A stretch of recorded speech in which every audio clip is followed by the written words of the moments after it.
मन की गहराई में यात्रा एक समय की बात है। हिमालय की तलहटी में बैठे एक साधक ने रमण महर्षि से पूछा, गुरुदेव, मन को शांत कैसे करूं? यह इधर उधर भटकता रहता है। महर्षि मुस्कुराए और बोले, मन को शांत करने की कोशिश मत करो, बस उसे देखो। जिसे तुम मन कहते हो वह तुम्हारा सच्चा स्वरूप नहीं है। उसके पीछे जो चैतन्य है उसे पहचानो। यह वाक्य सुनकर साधक हैरान रह गया। उसने कभी सोचा भी नहीं था कि मन को नियंत्रित करने के बजाय उसे देखा जा सकता है। महर्षि की बात उसके दिल में उतर गई, मानो कोई रहस्यमयी दीपक जल उठा हो। उसने पूछा, लेकिन गुरुजी, मन तो अदृश्य है, उसे देखने का तरीका क्या है? महर्षि ने उसकी आंखों में देखते हुए कहा, जैसे तुम आंखों से नहीं पर आंखों के पीछे से देखते हो, वैसे ही मन को भी उसके पार से देखो। आज हम इसी रहस्यमयी विधि की खोज करेंगे, वह विधि जो मन को समझने का द्वार खोलती है और ध्यान की वास्तविक शुरुआत बन जाती है। मन क्या है?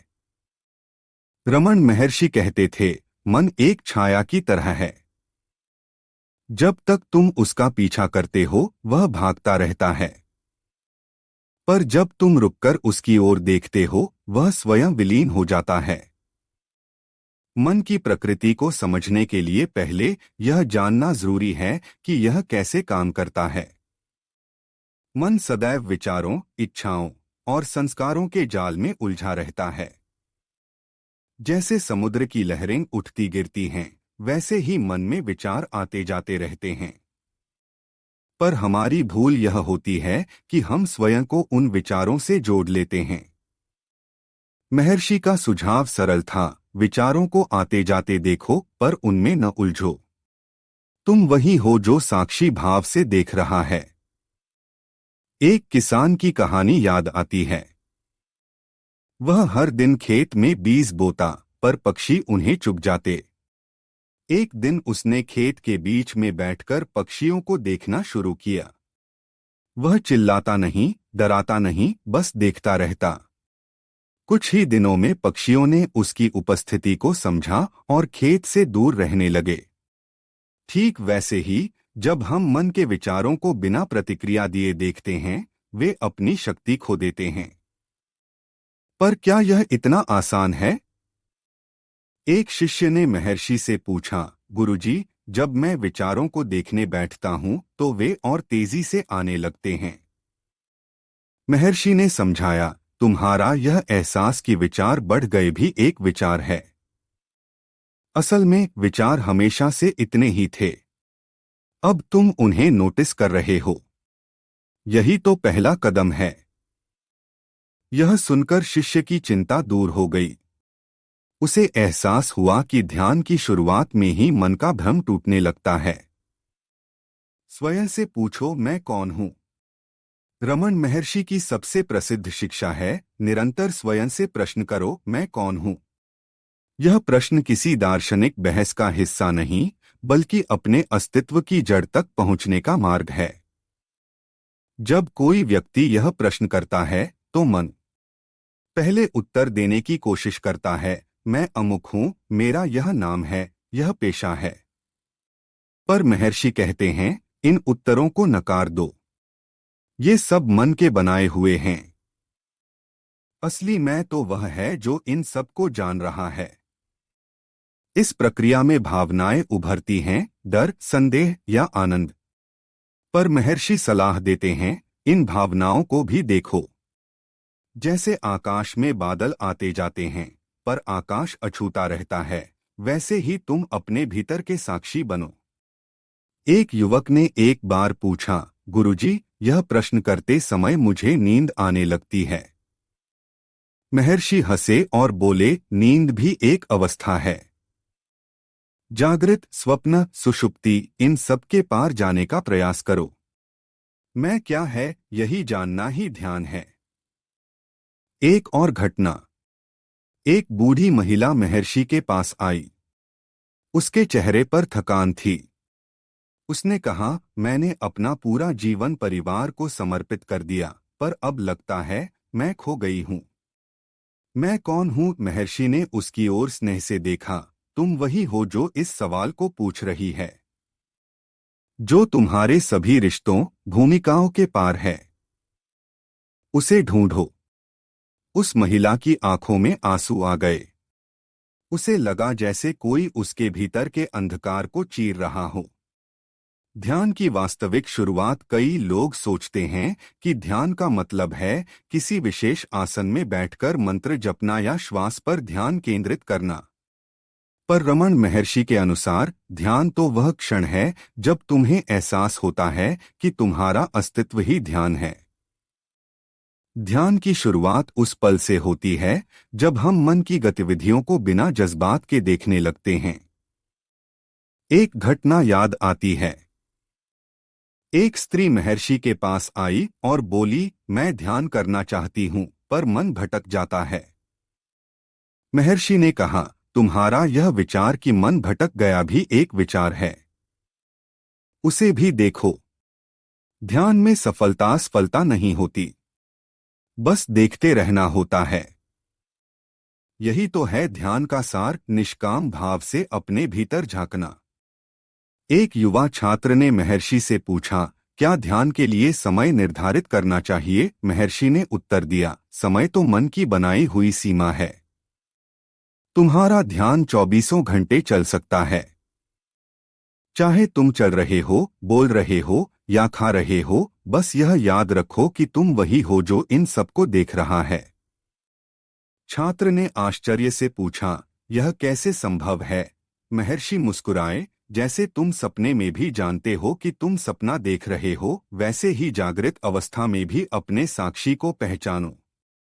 चुनौतियां और समाधान, ध्यान के मार्ग में अनेक बाधाएं आती हैं, अधीरता, निराशा या यह भ्रम कि कुछ हो नहीं रहा। महर्षि इन्हें मन के छल कहते थे। एक शिष्य ने शिकायत की, गुरुदेव, मैं वर्षों से अभ्यास कर रहा हूं पर आत्मज्ञान नहीं मिला। महर्षि ने धीरे से पूछा, कौन कह रहा है कि नहीं मिला? शिष्य स्तब्ध रह गया। उसने महसूस किया कि यह शिकायत भी मन का ही खेल थी। महत्वपूर्ण है कि हम इन चुनौतियों को साधना का हिस्सा मानें। जैसे लोहार लोहे को गर्म करके ही आकार देता है, वैसे ही मन की अशांति ही उसे शुद्ध करने का साधन बन जाती है।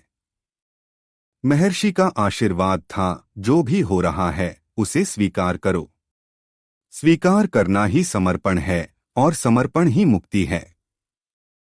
एक व्यक्ति जो गुस्सैल स्वभाव का था, उसने महर्षि से पूछा, मैं ध्यान करता हूँ पर क्रोध फिर भी आता है। महर्षि ने उसे एक कागज पर लिख कर दिया, जब क्रोध आए तो उससे पूछो तू कौन है। उस व्यक्ति ने ऐसा ही किया। पहली बार में क्रोध और बढ़ गया, पर धीरे धीरे वह एहसास हुआ कि क्रोध उसका स्वभाव नहीं बल्कि एक पासिंग क्लाउड है। दैनिक जीवन में अभ्यास, ध्यान को केवल आसन तक सीमित न रखें। रमन महर्षि कहते थे, चलते, बोलते, काम करते हुए भी अपने भीतर के साक्षी को याद रखो। एक उदाहरण, जब कोई क्रोध आए तो उसे रोकने की कोशिश न करें। बस यह देखें कि क्रोध कैसे उठता है, कैसे शरीर को प्रभावित करता है और कैसे विलीन हो जाता है। इस तरह हर पल ध्यान का अवसर बन जाता है।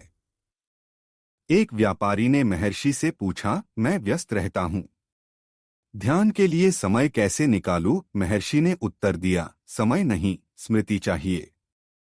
जागते हुए भी यह याद रखो कि तुम्हारा सच्चा स्वरूप साक्षी है।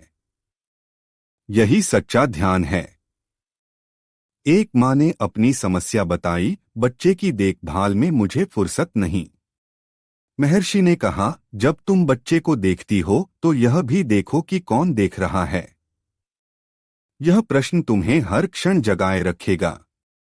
उस माँ ने आंसू पोंछते हुए कहा, मैंने कभी नहीं सोचा था कि मातृत्व भी साधना बन सकता है। मन के जाल को तोड़ना, मन अक्सर भविष्य की चिंता या अतीत के पछतावे में फंसा रहता है। महर्षि कहते हैं, मन का असली घर वर्तमान क्षण है। उसे वहीं रोको। एक कहानी है एक बंदर की, जो पेड़ की डाल से लटककर एक डाल पकड़ता है और दूसरी छोड़ देता है। हमें भी ऐसे ही चलना है, विचारों को आने दो पर उनसे चिपको मत।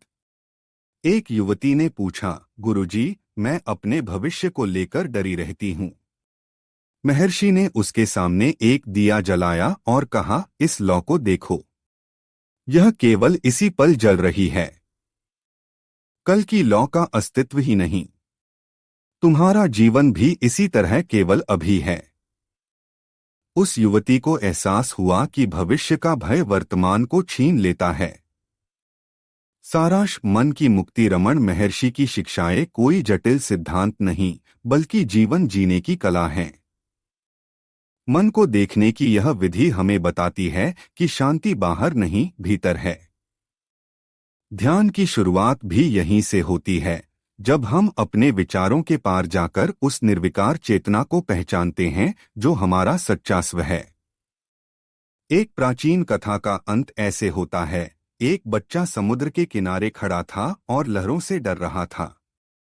उसकी माँ ने कहा, डरो मत, तुम लहर नहीं हो, तुम समुद्र हो। ठीक वैसे ही हम मन के उथल पुथल से डरते हैं, पर वास्तव में हम वह शांत चैतन्य हैं जो सब कुछ देखता है। यही रमण महर्षि का संदेश है, देखते रहो और जान जाओगे कि तुम्हें कुछ पाने की जरूरत ही नहीं। एक अंतिम प्रसंग। महर्षि के अंतिम दिनों में एक शिष्य ने पूछा, आपके जाने के बाद हमें किससे मार्गदर्शन मिलेगा? महर्षि ने अपने हृदय की ओर इशारा किया, मैं यही हूँ, तुम्हारे भीतर, बस देखो। तो दोस्तों, यह था आज का वीडियो। अगर आपको यह जानकारी पसंद आई हो तो वीडियो को लाइक और शेयर जरूर करें। और हाँ, चैनल को सब्सक्राइब करना न भूलें। अगले वीडियो तक के लिए नमस्ते, धन्यवाद।